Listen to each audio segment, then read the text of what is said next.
नमस्कार मेरे प्यारे साथियों, कैसे आप सब। उम्मीद है आप सब अच्छे होंगे। आपका हार्दिक स्वागत है हमारे YouTube चैनल हर घर सफलता में। तो मेरे प्यारे साथियों, जैसे कि हम देखें सीआरपीएफ का पेपर अभी हुआ है 11 मार्च, आज का लास्ट डेट हुआ है। इसके बाद अगर हम देखें तो पेपर हो रहे हैं, है ना। इसके बाद अगर हम देखें तो इसमें क्या हो रहा है, स्टैटिक जीके बहुत आ रही है। पेपरों में क्या है, स्टैटिक जीके बहुत ही आ रही है। तो बच्चों की क्वेरी थी कि सर क्यों ना भूगोल को थोड़ा सा ब्रेक लगा के आप क्यों ना स्टैटिक जीके स्टार्ट कर दिया जाए। तो सबसे पहले अगर हम देखेंगे तो आज मैं आपके लिए स्टैटिक जीके का एक पहला लेके आया हूं कि ज्यादातर देख रहे हैं कि बच्चों के क्या अनुच्छेद यानी जो आर्टिकल हैं, बड़ी महत्वपूर्ण जो आर्टिकल्स हैं उनके बारे में, क्योंकि पेपर में देख रहे हैं 2 से 3 क्वेश्चन या फिर 1 से 2 क्वेश्चन क्या आर्टिकलों से आ रहे हैं, तो बड़ा ही महत्वपूर्ण आर्टिकल हो जाते हैं। तो मैं आपके लिए आज स्टैटिक जीके में मैं आपके लिए क्या किया, आपके लिए आप अनुच्छेद यानी आर्टिकल कराऊंगा जो कि महत्वपूर्ण है परीक्षा की दृष्टिकोण से, जो कि अनिवार्य हैं। और ये आर्टिकल क्या है, मैं डायरेक्ट वन लाइनर के रूप में आपके लिए लिखाऊंगा। इसमें मैं आपके लिए कोई भी डुप्ली चीज ऐसे कि उनसे बारे में ज्यादा बताना ऐसा कुछ नहीं हुआ। जब मैं आपके लिए पॉलिटी पढ़ाऊंगा तब उनके बारे में मैं आपके लिए विस्तार पूर्वक बताऊंगा, ठीक है ना। तो इससे मैं आपके लिए आज केवल और केवल जैसे आर्टिकल 1 है ना, दैट इज भारत राज्य का संघ है, ऐसे ही वन लाइनर क्वेश्चनों के रूप में आपके लिए मैं अनुच्छेद जो कि महत्वपूर्ण है परीक्षाओं के दृष्टिकोण से, ठीक। और जो भी महत्वपूर्ण आर्टिकल होंगे केवल मैं आज उन्हीं को लिए पढ़ाऊंगा, ठीक है, जिससे कि जो परीक्षा के दृष्टिकोण से महत्वपूर्ण हो। तो सबसे पहले अगर हम आर्टिकल्स की बात करेंगे, अनुच्छेद की बात करेंगे, है ना, आर्टिकल 1 अनुच्छेद की अगर हम बात करेंगे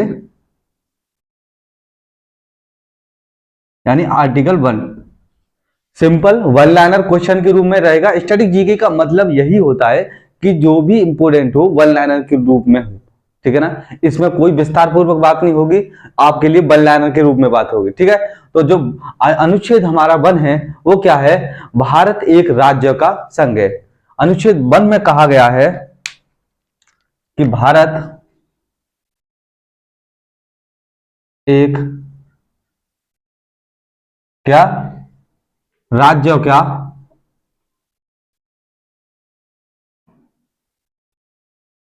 संघ है, यानी जो भारत है वो एक देश ना हो गए। हमारे जो क्या संविधान में इसका उल्लेख किया गया है कि ये जो भारत है एक राज्य का संघ है ना। इंग्लिश में लिखा गया है कि क्या, इंडिया दैट इज भारत। यानी कभी कभी आ जाता है कि अनुच्छेद जो 1 में है इंडिया दैट इज भारत, कि इंडिया दैट इज भारत किस अनुच्छेद में है, तो कौन से अनुच्छेद में है, आर्टिकल 1 में। इसके बाद अगर हम देखें तो कौन सा आर्टिकल बड़ा ही महत्वपूर्ण आर्टिकल है, आर्टिकल 3। कौन सा अनुच्छेद, आर्टिकल 3। आर्टिकल अगर हम अनुच्छेद 3 की अगर हम बात करेंगे तो इस आर्टिकल 3 में क्या क्या है, नए राज्य का, अगर कभी भी जैसे कि भारत में आप देख रहा होगा तेलंगाना जब राज्य बना था तो नए राज्य का गठन हुआ था, यानी नए राज्य का गठन,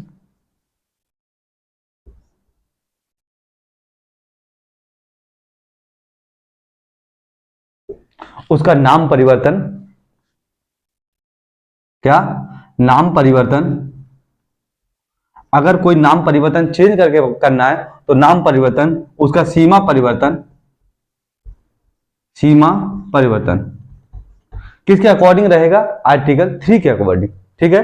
क्या, नए राज्य का गठन करना है, नाम परिवर्तन करना है, सीमा परिवर्तन करना है, तो किसके अकॉर्डिंग रहेगा, आर्टिकल 3 के अकॉर्डिंग। इसके बाद अगर हम देखें, मैं आपके लिए इसमें कोई भाग या कहते हैं कि जो आर्टिकल क्या है, भाग 1 से लेके जो आर्टिकल 1 से लेकर आर्टिकल 4 तक भाग 1 में है, तो मैं आपके लिए कोई भी आज ऐसा नहीं है कि मैं आपके लिए भाग 1 पढ़ाऊंगा या भाग 2 पढ़ाऊंगा, कोई नहीं, केवल और केवल स्टैटिक जीके पढ़ाऊंगा जिसमें वन लाइनर क्वेश्चन रहेंगे, ठीक है ना। इसके बाद अगर हम देखें तो क्या, अनुच्छेद, कौन सा अनुच्छेद, अनुच्छेद 5। अनुच्छेद 5 में क्या है, नागरिकता। क्या है, नागरिकता।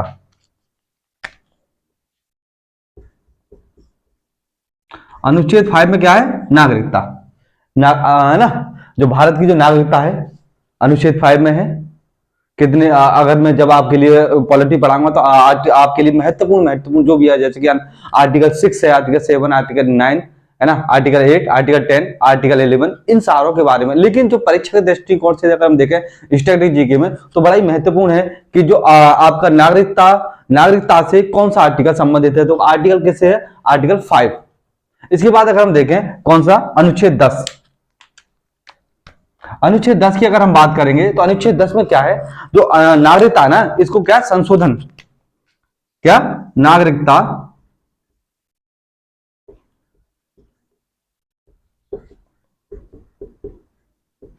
संशोधन करना। अगर कोई भी नागरिकता किसी भी नियम में अगर परिवर्तन करना होता है तो कैसे करते हैं? आर्टिकल हम 10 में, है ना, नागरिकता संशोधन में। और नागरिकता जो संशोधन कर सकता है केवल और कौन कर सकता है? आपका भारत का संसद, क्योंकि राज्य के लिए नागरिकता के बारे में कोई भी उल्लेख नहीं है। यानी अगर नागरिकता में अगर कोई संशोधन होगा तो केवल केंद्र सरकार कर सकती है, संसद कर सकता है, हमारी राज्य यानी राज्य सरकार या फिर राज्य की विधान परिषद नहीं कर सकती है। इसके बाद में अगर हम देखें तो बड़ा ही महत्वपूर्ण रहेगा कौन सा? आपका आर्टिकल 14। कौन सा अनुच्छेद?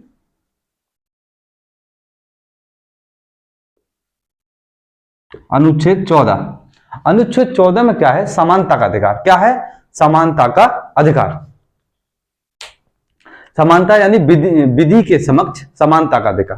क्या है आपका? विधि के समक्ष समानता का अधिकार, यानी जो विधि यानी कानून के समक्ष समानता का जो अधिकार है किसमें है? अनुच्छेद 14 में, यानी आर्टिकल 14। उसके बाद हम आगे बढ़ेंगे,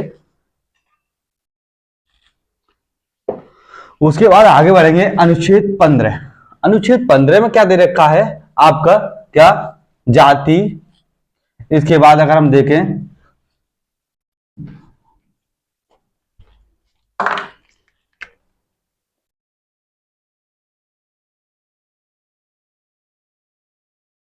अनुच्छेद 15। अनुच्छेद 15 में क्या देखा है? धर्म। इसके बाद मूल वंश। मूल वंश मतलब जहां पैदा हुए, जाति, लिंग, जन्म स्थान के आधार पर क्या आपका आधार पर भेदभाव। यानी अगर हम देखें जाति, इसके बाद लिंग, लिंग मतलब मेल और फीमेल, इसके बाद मूल स्थान, जाति, लिंग, मूल स्थान के आधार पर क्या आपका भेदभाव, जो आपसे भेदभाव होता है, भेदभाव में निषेध। क्या होता है? जो आपसे भेदभाव होता है यानी ऊंच नीच का जो फर्क होता है आपके जाति के नाम पर, आपके लिंग के नाम पर, यानी मेल और फीमेल के नाम पर, आपके क्या किसके नाम पर? इसके जाति के नाम पर, लिंग के नाम पर, और मूल स्थान। मूल स्थान मतलब आप छोटे कुल या बड़े कुल में पैदा हुए ऐसे स्थानों पर, ठीक है ना। तो जो भी आर्टिकल 15 में क्या दे रखा है, इनके बारे में इनको निषेध माना गया है, माने कि हम इनका क्या कर सकते हैं? इनका हनन नहीं कर सकते हैं। जाति के आधार पर, लिंग के आधार पर और मूल स्थान के आधार पर इनका भेदभाव नहीं कर सकते हैं। इसके बाद अगर हम देखेंगे तो क्या अनुच्छेद 16। अनुच्छेद 16 में क्या दे रखा है कि क्या लोक निर्माण यानी लोक नियोजन, लोक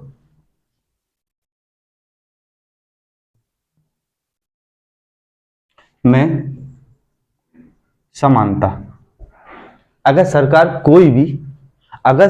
को मान लिया आपका लोक नियोजन, अगर कोई कार्यक्रम चल रहा है और उसमें मेल या फीमेल के लिए दोनों के लिए वैकेंसी है, तो सरकार इसमें ऐसा नहीं करेगी कि मेल के लिए वैकेंसी दे देगी। अगर मेल और फीमेल दोनों के लिए वैकेंसी है तो दोनों के लिए प्रोवाइड करेगी। इसमें कोई भी समान यानी निषेध नहीं करेगी कि इसके लिए मेल ही है या इसके लिए आप फीमेल ही ले सकते हैं। अगर फीमेल के लिए वैकेंसी उचित है तो फीमेल की रहेगी, अन्यथा वो दोनों की रहेगी। ऐसा नहीं होगा कि आपके पास भेदभाव होगा मेल और फीमेल में, ठीक है। क्या? लोक नियोजन में समानता। उसके बाद अगर हम देखेंगे आर्टिकल कौन सा?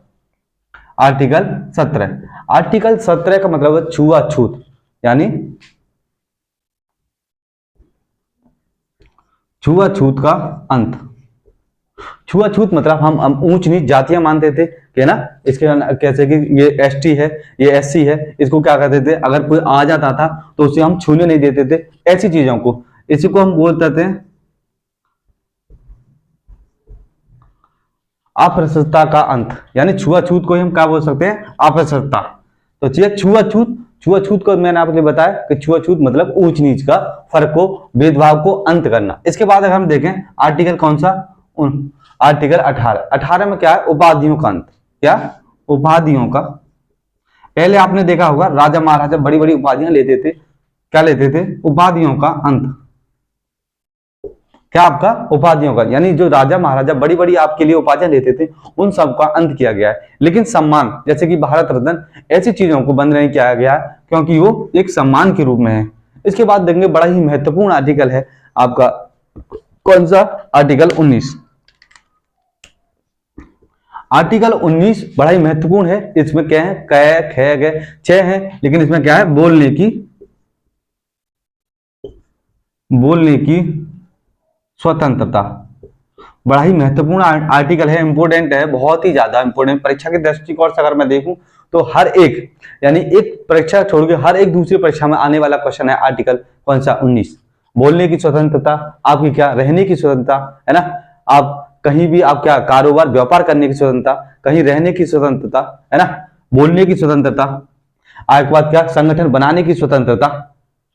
ठीक, इसके 6 पॉइंट है। इसके बाद अगर हम देखें तो कौन सा, आर्टिकल 20, यानी अपराध के लिए दो सिद्ध संबंध में संरक्षण। आर्टिकल 20 में 19 तो हो गया, आर्टिकल 20 है अपराध के संबंध में दो सिद्ध होने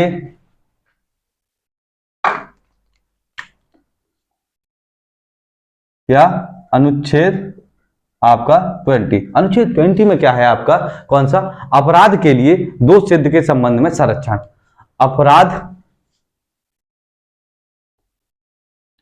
अपराध के लिए दो सिद्ध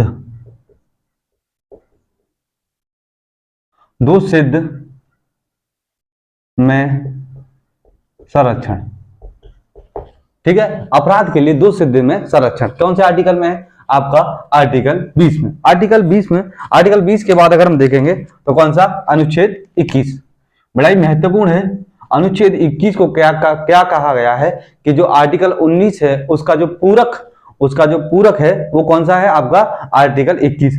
यानी कि अगर हम देखें जो भी अधिकार जो हैं, जो भी हमारे बोलने के, रहने के, इनके बकाया जो भी अधिकार हैं, यानी शादी करने का अधिकार, हमें स्वच्छ वायु के लिए, पीने के लिए स्वच्छ पानी के लिए जो अधिकार रहते हैं वो किस में रहेंगे आपके, आर्टिकल 21 में, है ना।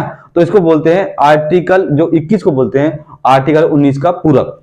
ठीक है, तो आर्टिकल 21 में क्या है, बड़ा ही महत्वपूर्ण है, प्राण एवं देह की स्वतंत्रता। क्या है, प्राण एवं देहिक स्वतंत्रता। क्या है इसमें, प्राण एवं देहिक स्वतंत्रता। अगर हम देखें इसमें ही बड़ा ही महत्वपूर्ण है आर्टिकल, क्या, आर्टिकल आपका 21 का क में बड़ा ही महत्वपूर्ण है, क्या, 6 से 14 वर्ष के बच्चों के लिए निःशुल्क शिक्षा। क्या है आपका, 6 से और जो 14 वर्ष के लिए बच्चों के लिए क्या है, निःशुल्क शिक्षा।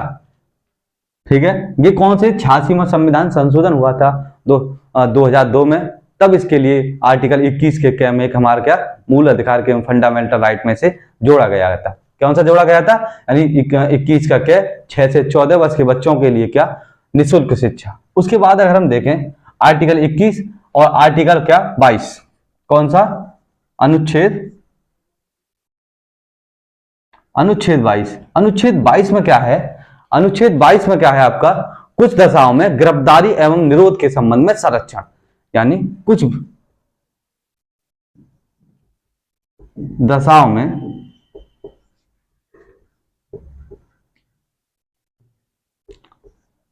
गिरफ्तारी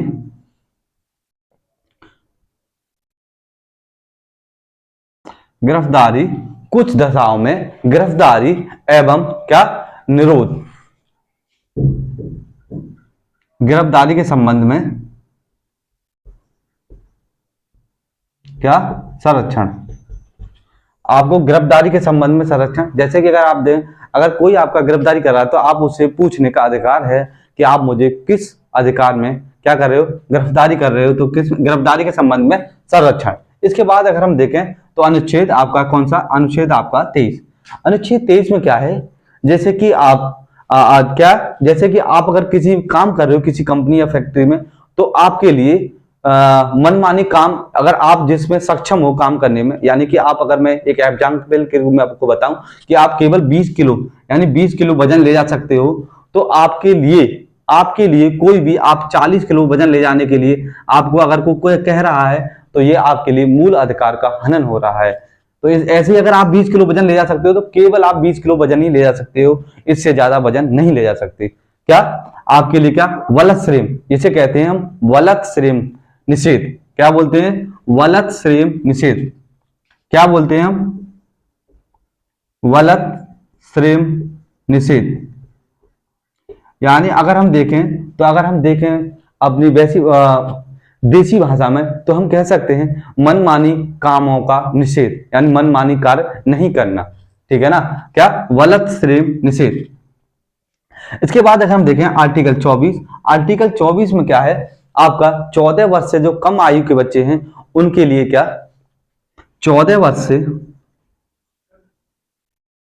से कम आयु के बच्चों के लिए क्या में कंपनी को हम क्या बोलते हैं, कंपनियों में भारी काम का निषेध। यानी कि आपका क्या मुश्किल काम, यानी जो मुश्किल काम है उनको हम क्या कर सकते हैं, क्वेश्चन लिख सकते हैं, मुश्किल कामों का निषेध। यानी हम उनसे ऐसा काम नहीं करा सकते हैं जिससे कि उनका क्या शारीरिक मानसिक पर क्या हो प्रभाव पड़े, है ना, मुश्किल कार्यों को निषेध कर सकते हैं। इसके बाद अगर हम देखें तो क्या आपका आर्टिकल 25, कौन सा, आर्टिकल 25। आर्टिकल 25 में क्या है, आपकी धार्मिक स्वतंत्रता है। क्या है, धार्मिक स्वतंत्रता।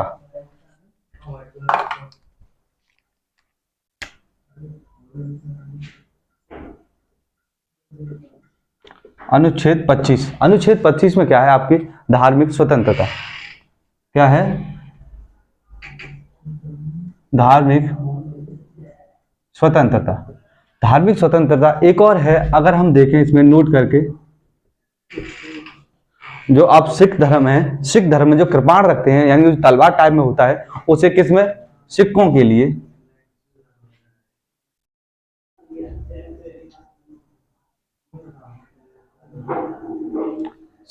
लिए कृपाण रखने की या कृपाण रखने का जो अधिकार है वह किसमें है, आर्टिकल 25 में। ठीक है, इसके बाद अगर हम देखें आर्टिकल 26, आर्टिकल 26 में क्या है, जो भी आपका धार्मिक कार्य है उनका प्रबंधक करना, यानी धार्मिक कार्यों के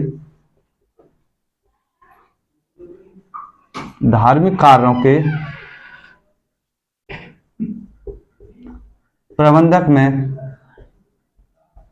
स्वतंत्रता। इसके बाद अगर हम देखें आर्टिकल 25 और उसके बाद 26 और इसके बाद अगर हम देखें तो क्या, आर्टिकल हमारा 29। कौन सा आर्टिकल, यानी अनुच्छेद आपका 29। अनुच्छेद 29 में क्या है, जो अल्पसंख्यक वर्गों के लिए क्या है, अल्पसंख्यक वर्गों के लिए आपका हितों का संरक्षण। क्या है, अल्पसंख्यक वर्गों के हितों का संरक्षण। अल्पसंख्यक आप जानते होंगे जिनकी क्या है, आपकी जनसंख्या कम है, उन्हें हम क्या में रखते हैं, अल्पसंख्यक वर्गों में। तो अल्पसंख्यक वर्गों के हितों में संरक्षण। अगर कोई भी व्यक्ति, अगर मान लीजिए आपको, अगर मैं एक उदाहरण के रूप में आपको समझाऊं कि आप मान लीजिए कोई भी एक क्या है, यहाँ जनरल है, जनरल कास्ट नहीं, अगर मैं आपके लिए बताऊं तो किसी एक पार्टिकुलर, मैं किसी का नाम तो नहीं लूंगा जाति का, मान लीजिए 100 व्यक्ति एक जाति के हैं और सिंगल जो ए है वो एक अन्य जाति का है ना, यानी अन्य धर्म का है, तो इसको हम क्या बोलेंगे, अल्पसंख्यक धर्म। इसे हम क्या बोलेंगे, जो ए है, मान लीजिए ये ए आप गए, ये अलग धर्म के हैं और ये ए जो है वो एक अलग धर्म का है, तो इनकी दृष्टिकोण में इस धर्म को, जो ए धर्म का, ए का जो धर्म है उसे हम बोलेंगे क्या, अल्पसंख्यक वर्ग। तो अल्पसंख्यक जो वर्ग है उसके क्या, उसके हितों में संरक्षण करने का अधिकार है। कौन से, आर्टिकल 29 में। उसके बाद अगर हम देखें कौन सा, अनुच्छेद 30। अनुच्छेद जो 30 है उसमें क्या है, जो अल्पसंख्यक वर्ग हैं क्या कर सकते हैं, शिक्षा पर अधिकार। जो अल्पसंख्यक जो वर्ग हैं, अल्पसंख्यक जो वर्ग हैं क्या, शिक्षा का अधिकार, यानी जो अल्पसंख्यक वर्ग हैं उन्हें शिक्षा का अधिकार है। और क्या कर सकते हैं, शिक्षा का अधिकार है। और क्या, आपका अगर कोई भी कॉलेज या कोई भी चीज खोल सकते हैं तो उसे क्या कर सकते हैं, उसका प्रबंधक भी कर सकते हैं। क्या कर सकते हैं, उसका प्रबंधक भी कर सकते हैं। शिक्षा का अधिकार एवं क्या, प्रबंधक का अधिकार। अगर शिक्षा के संबंधित कोई भी क्या, स्कूल कॉलेज जो भी कुछ खोलना चाहते हैं, अगर वो खोल सकते हैं तो उसका क्या, उसका प्रबंधक का अधिकार भी अल्पसंख्यक कर सकते हैं।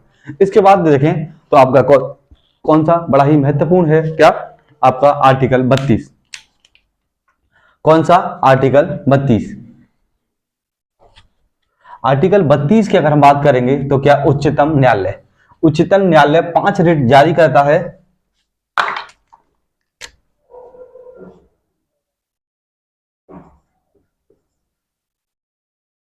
अनुच्छेद 32। अनुच्छेद जो 31 था वो क्या था, आपका अधिकार था, जैसे हम शिफ्ट कर दिया है क्या, संपत्ति का अधिकार को उसको हम शिफ्ट कर दिया है किसमें, आर्टिकल 300 में, है ना, उसको शिफ्ट कर दिया है। ठीक, शिफ्ट कर दिया है, जैसे अब हटा दिया है, जैसे क्या दिया है, आपका संपत्ति के अधिकार को हटाकर क्या कर दिया आपका। चलो इसके बाद अगर हम देखें, जब मैं आपके लिए बताऊंगा तो मैं आपके लिए आर्टिकल 32 में क्या है, जो आपका उच्चतम न्यायालय है, क्या, उच्चतम न्यायालय, क्या, उच्चतम न्यायालय है, वो क्या करता है, आपका रिट जारी करता है। रिट कितनी करता है, 5 रिट। कितना, उच्चतम न्यायालय क्या करता है, रिट जारी करता है। क्या करता है, रिट जारी करता है। कितनी करता है, कितनी रिट होती है, 5 रिट। जब मैं आपके लिए डीपली पढ़ाऊंगा, जब आपके लिए मैं पॉलिटी पढ़ाऊंगा तो इन 5 रेटों के बारे में विस्तार पूर्वक पढ़ाऊंगा। ठीक है, अगर मैं आपके लिए 31 का बात कर रहा था तो 31 में क्या है, आर्टिकल 31 है ना, आर्टिकल 31 को संपत्ति के अधिकार को शिफ्ट करके अब कहां कर दिया है, आपका 300 के कै में, 300 के कै में इसको शिफ्ट कर दिया है। कौन से संविधान संशोधन में, तो ये आपका 44वां संविधान संशोधन। कौन सा, 44वां जो संविधान संशोधन हुआ था 1978, क्या यहाँ पर 1978 में, तो आपका 44वां संविधान संशोधन हुआ था 1978 में, इसको शिफ्ट करके कहाँ रख दिया, 300 के कै में। ठीक है, इसके बाद अगर हम बात करेंगे अनुच्छेद 32 के बाद, यानी रिट जारी करना, कौन, उच्चतम न्यायालय। आपका अगर उच्च न्यायालय की बात करेंगे तो उच्च न्यायालय यानी हाई कोर्ट आपका 226 यानी आर्टिकल 226 में रिट जारी करता है। और कितनी करता है वो, 6 रिट जारी करता है। तो सुप्रीम कोर्ट से अगर हम देखें, सुप्रीम कोर्ट से अधिक रिट कौन जारी करता है, आपका हाई कोर्ट, यानी कि आपका हाई कोर्ट कितनी रिट जारी करता है, ये 5 रिट जारी करेगा, और वो 1 रिट फालतू जारी करता है, कौन सा, आपका 6 रिट जारी करता है। ठीक है, इसके बाद अगर हम देखें तो बड़ा ही महत्वपूर्ण अनुच्छेद है आपका आज, अनुच्छेद आपका कितना, 36। अनुच्छेद जो 36 है उसमें क्या है, आपके राज्य के नीति निर्देशक तत्व, जो राज्य के नीति निर्देशक,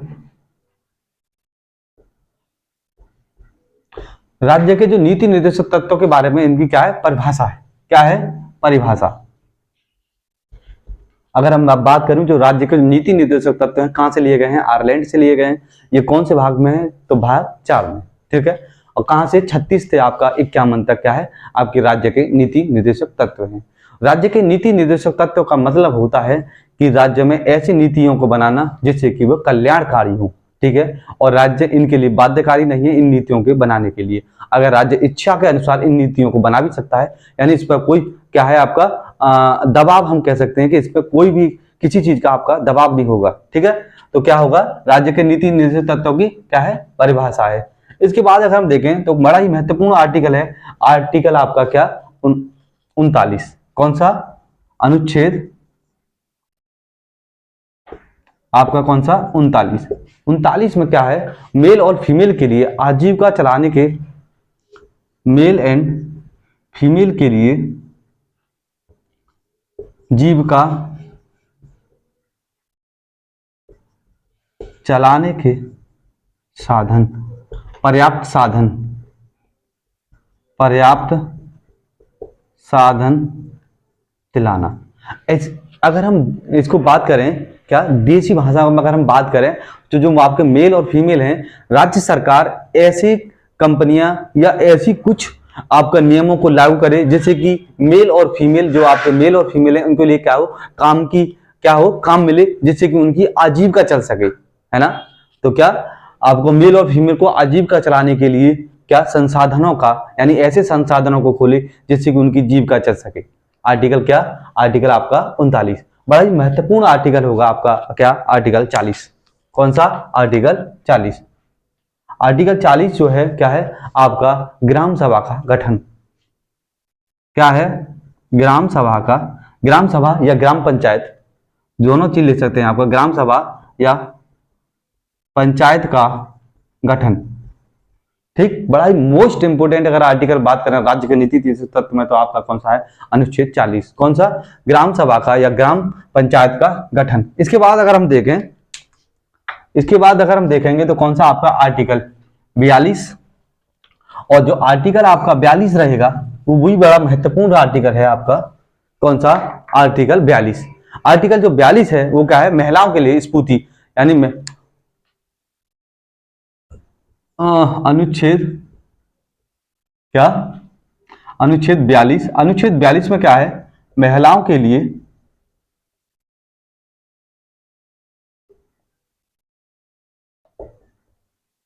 स्फूर्ति के संबंध में उपबंध। स्फूर्ति तो आप सभी लोग जानते होंगे, जब महिला क्या आपका डिलीवरी के समय में आपको कितना 180 दिन की छुट्टी प्रोवाइड होती है, तो इसी आर्टिकल 42 के अधीन, इसी आर्टिकल 42 के अधीन क्या 6 महीने की आपकी छुट्टी होती है, 3 महीने पहले और 3 महीने के बाद। इन्हीं सारी चीजों का जो उपबंध किया गया है, प्रबंध किया गया है किसमें, अनुच्छेद आपके 42 में। ठीक है, उसके बाद देखें क्या आपका आर्टिकल, अनुच्छेद आपका 43। अनुच्छेद 43 में क्या है, न्यूनतम मजदूरी, यानी कि राज्य सरकार या केंद्र सरकार ऐसी न्यूनतम मजदूरी दे जैसे कि कंपनियां क्या न्यूनतम मजदूरी दे। जैसे कि अगर मान लिया राज्य सरकार ने कहा कि आप आज क्या प्रतिदिन का 100 रुपए न्यूनतम मजदूरी आप दे सकते हैं, तो कोई भी कंपनी आपको 90 रुपए क्या न्यूनतम मजदूरी अब नहीं दे सकती है। क्या अगर सरकार इस पर नियम बना दे कि प्रत्येक कंपनी को लिए 100 रुपए प्रतिदिन का क्या न्यूनतम मजदूरी दे रही है, तो कंपनी आपके लिए 100 रुपए देगी, इससे आपके लिए 90 रुपए नहीं देगी। जैसे क्या होगा कि सरकार ऐसा नियम बनाए जिससे कि न्यूनतम मजदूरी मिल सके। क्या, न्यूनतम मजदूरी। आर्टिकल 43 में क्या है, न्यूनतम मजदूरी। आर्टिकल 43 में है न्यूनतम मजदूरी सुविधा संबंधी उपबंध। क्या, न्यूनतम मजदूरी और सुविधा संबंधी आपका उपबंध, यानी आप अगर न्यूनतम मजदूरी मिल रही है, सरकार ऐसा तय करेगी न्यूनतम मजदूरी मिले, उसके साथ सुविधा, जैसे कि आपको देखें क्या आपकी चिकित्सा सुविधा के संबंध में भी आप उपबंध बना सकते हैं। इसमें देखेंगे बड़ा ही महत्वपूर्ण हो रहेगा कौन सा आर्टिकल आपका, अनुच्छेद आपका 44। अनुच्छेद 44 में जो रहेगा क्या रहेगा आपका, क्या आपका समान सिविल संहिता। क्या रहेगा, समान सिविल संहिता, यानी हम कह सकते हैं कानून के समक्ष सभी समान हैं, कानून के समक्ष सभी समान हैं। अगर कोई पीएम है तो उसके लिए भी समान कानून है, अगर कोई लोकल यानी कि एक छोटा सा नागरिक है उसके लिए भी कानून सभी के लिए समान है। तो क्या, समान सिविल संहिता। इसके बाद अगर हम देखें आर्टिकल 45। आर्टिकल 45 भी बड़ा ही मोस्ट आर्टिकल है, क्या आपका क्या शिक्षा से संबंधित है। 14 वर्ष से कम आयु बच्चों के लिए क्या आपके लिए शिक्षा का, 14 वर्ष से कम आयु के बच्चों के लिए क्या निःशुल्क शिक्षा। क्या है, 14 वर्ष से कम आयु के लिए क्या है आपकी निःशुल्क शिक्षा।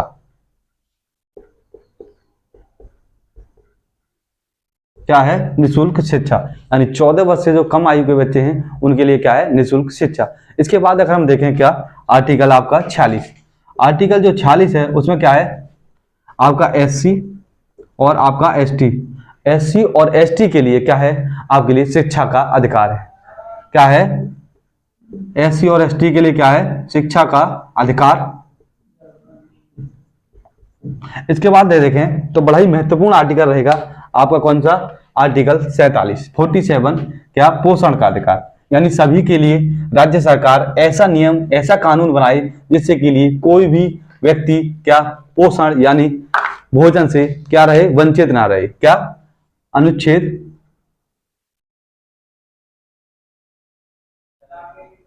47 क्या है आपका, पोषण का अधिकार।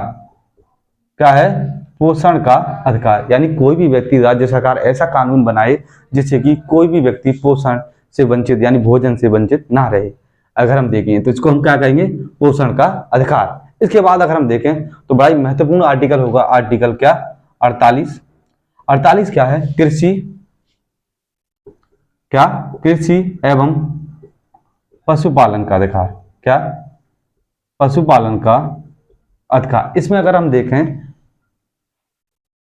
पशुपालन का अधिकार यानी कि कृषि एवं पशुपालन का अधिकार। कृषि एवं पशुपालन यानी हम कोई भी कृषि कर सकते हैं। जब मैं आपके लिए हिस्ट्री बताऊंगा तो क्या 3/20 गठिया बाई बताऊंगा ना, 3/20 यानी 3/20 गाठिया। इसका मतलब होता था अगर आपके पास 20 गाठिया है, यानी अगर आपके पास 20 बीघा जमीन है तो आपके लिए 3 बीघा में क्या, जो अंग्रेज कहेंगे वही खेती आपके लिए बोनी पड़ेगी। ये न्यूनतम होता था, लेकिन अब ऐसा नहीं है। अब कृषि एवं पशुपालन यानी कि आप कोई भी, अगर आप भैंस पालना चाहते हैं तो आप भैंस पाल सकते हैं, आप गाय पालना चाहते हैं तो आप गाय पाल सकते हैं। आपके लिए इसका अधिकार होगा और इससे आपके लिए वंचित भी नहीं खाया जाएगा। इसके बाद कृषि, आप कोई भी फसल कभी भी उगा सकते हैं जो कि आपके लिए क्या होगा, फायदेमंद होगा। आपके लिए इसके लिए कोई भी आप दबाव नहीं होगा, यानी कृषि एवं पशुपालन का अधिकार। इसके बाद अगर हम देखें तो आर्टिकल 49, इसमें अगर हम देखें आर्टिकल 48 में, आर्टिकल 48 के क में एक बड़ा ही महत्वपूर्ण है, पर्यावरण संबंधित अधिकार,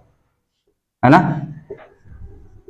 क्या है, पर्यावरण से संबंधित अगर हम देखें, पर्यावरण संरक्षण। क्या, पर्यावरण संरक्षण। राज्य के नीति निर्देशक तत्वों में हमें इस चीज का ध्यान रखना पड़ेगा कि कोई भी कार्य हम ऐसा ना करें जिससे कि पर्यावरण क्या हो, पर्यावरण प्रदूषण हो। तो पर्यावरण का संरक्षण क्या, 48 के क्या में, क में। इसके बाद अगर हम देखें तो अनुच्छेद आपका क्या, अनुच्छेद आपका 49, अनुच्छेद आपका जो 49 है वो क्या कहता है, जैसे कि आपका ताजमहल, आपका लाल किला, जो भी है ऐसे जो स्मारक, इनके लिए क्षतिपूर्ति, यानी कि ऐसी जो आपके स्मारक होंगे, राष्ट्रीय स्मारक होंगे, उनके लिए आप क्या कर सकते हैं, उनके लिए क्षतिपूर्ति यानी क्षति आप नहीं पहुंचा सकते हैं। क्या कर सकते हैं, राष्ट्रीय स्मारक, राष्ट्रीय स्मारक,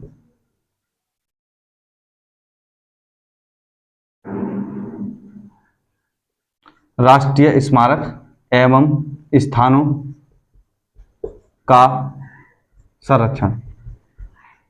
अगर सरकार ने, जैसे आप ताजमहल है, आपका लाल किला है, तो इनके लिए आप क्या, आप इनके लिए क्षति नहीं पहुंचा सकते हैं, तो इनका क्या कर सकते हैं, आप संरक्षण कर सकते हैं। कोई भी, ऐसा नहीं है कि ये 2 ही हों, ऐसे बहुत सारे हैं राष्ट्रीय स्मारक। जैसे आप निरीक्षण में जाएंगे तो हम भी ऐसे बहुत सारे हैं। आपका क्या, मंदिर भी हैं बहुत सारे जो कि क्या है, प्राचीन मंदिर हैं, तो आपको इनको राष्ट्रीय स्मारक और स्थानों का आप संरक्षण कर सकते हैं, इनको क्षति नहीं पहुंचा सकते हैं।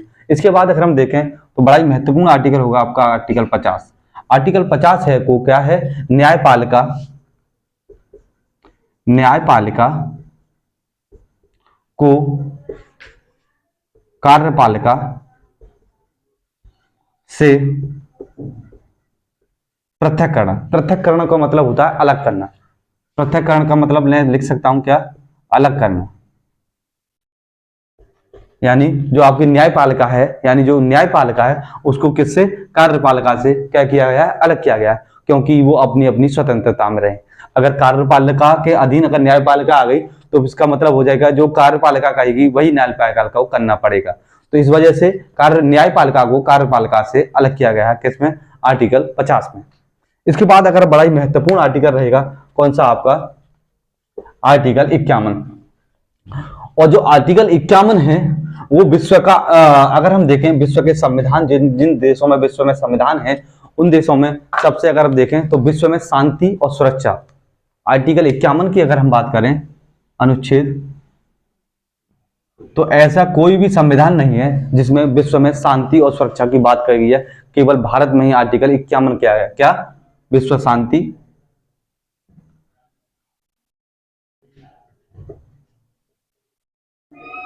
एवं सुरक्षा, क्या सी विश्व की शांति और सुरक्षा की बात जब हम की है, क्या हम की है आर्टिकल 51 में। और भारत एकमात्र देश है जो कि कहता है विश्व की शांति और सुरक्षा की बात करता है। ऐसा किसी भी संविधान यानी किसी भी देश के संविधान में ऐसा कोई लिखित प्रावधान नहीं है। इसके बाद अगर हम बात करें क्या आर्टिकल, यहाँ तो मैंने लिखा ही नहीं है आर्टिकल 51, इसी में हम देखें आर्टिकल 51 का कै, आर्टिकल 51 की अगर हम कै की अगर हम बात करेंगे तो इसमें क्या दे रखा है आपका मूल कर्तव्य, क्या दे रखा है आपका मूल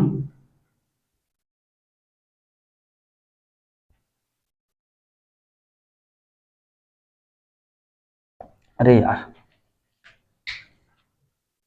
इसके बाद अगर हम देखें तो क्या आपका 51 का क्या, 51 का क्या में बड़ा ही महत्वपूर्ण है क्या आपका मूल कर्तव्य, क्या है आपका मूल कर्तव्य, क्या है आपका मूल कर्तव्य। आपका जो मूल कर्तव्य है किसमें है 51 के कै में, 51 कै में जो आपके जो मूल कर्तव्य हैं, सबसे पहले अगर मूल कर्तव्य की बात करें तो किसमें आपका मूल, आपके जो मूल कर्तव्य हैं वो टोटल कितने हैं 10 हैं। इसमें एक और मूल कर्तव्य जोड़ा गया था कौन से 86वें संविधान संशोधन में, किसमें आपका 86वां जो संविधान संशोधन हुआ था कब हुआ था 2002 में, कितना में 2002 में। और एक और मूल कर्तव्य जोड़ा था कौन सा आपका 1, एक और कौन सा था, तो टोटल मिलाकर कितने मूल कर्तव्य हो गए हैं 11। और एक और जो मूल कर्तव्य जोड़ा गया है कौन सा 86वां संविधान संशोधन 2002 में, कौन सा शिक्षा का, कौन सा जोड़ा गया है आपका शिक्षा, क्या जोड़ा है शिक्षा। यानी प्रत्येक बच्चे को अब आपके जो माता पिता हैं उनका अधिकार क्या होता है मूल कर्तव्य होता है कि अपने बच्चों को शिक्षा दे, क्या होता है एक मूल कर्तव्य होता है कि अपने बच्चों को शिक्षा प्रदान कराना, ठीक है। इसके बाद अगर हम देखें मूल कर्तव्यों की टोटल संख्या कितनी हो गई है 11, वर्तमान की अगर हम बात करेंगे तो मूल कर्तव्य कितनी संख्या हो गई है आपकी 11, ठीक है। मूल कर्तव्यों को कहां से लिया गया है, तो आप ये भी लिख सकते हैं कि मूल कर्तव्य कहां से लिया गया है आपका यूएसएसआर, यूएसएसआर मतलब अगर हम वर्तमान में देखेंगे तो क्या रूस से, किससे रूस से। तो आपको लिए जो महत्वपूर्ण थे आपके आर्टिकल 1 से लेकर आर्टिकल 51 तक वो मैंने आपके लिए आज कराए हैं। अगली वीडियो में मैं आपके लिए आर्टिकल 52 जैसे कि राष्ट्रपति है ना, इन सारे को आर्टिकल जो बड़े हुए महत्वपूर्ण आर्टिकल होंगे इन सारे आर्टिकलों को मैं आपको अगली वीडियो में बताऊंगा। तो कैसी लगी आपको क्लास आप कमेंट करके जरूर बताएं और वीडियो को शेयर करें ताकि इस वीडियो का आपको लिए अधिक से अधिक स्टूडेंट का इसका लाभ पहुंच सके, ठीक है। और आपके लिए क्या है कि मैं आपके लिए स्टैटिक्स में आपको बता दूं कि स्टैटिक्स में आपके लिए जैसे आज मैंने पढ़ा है, इसके बाद अगर जैसे ही आपके लिए अनुच्छेद खत्म हो जाएंगे मैं कोई नेक्स्ट टॉपिक जो रहेगा उसी टॉपिक पर, अगर जैसे नेक्स्ट टॉपिक जब तक खत्म नहीं हो जाता है स्टैटिक्स को मैं आप चाहे 15 वीडियो लगे या 20 वीडियो लगे मैं आपके लिए स्टैटिक्स को पूरी खत्म कराऊंगा, जिससे कि आपके जो आगामी एग्जाम रहेंगे उसके लिए आपको स्टैटिक्स पढ़ने की और कहीं से जरूरत ना पड़े, ठीक है।